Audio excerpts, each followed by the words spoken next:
Hello everybody. I am doing a color wheel replacement on an HP or on a Samsung DLP model number HLP5063WX XAA, and basically got to the point where the tray is out. We have basically the tray out here. We've taken apart the actual color wheel to discover it was making basically stopped responding and was making a really loud grinding noise.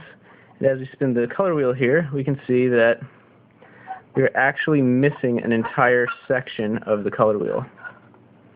So you can actually see that.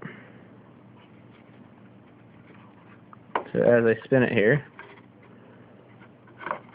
it is literally missing an entire section. And we can actually see that section down at the bottom here.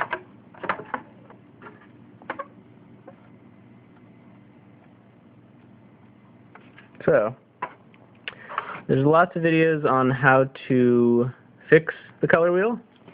This is a video on actually how bad it can get if you don't change it out beforehand. So that is a color wheel that has been completely destroyed. Thank you.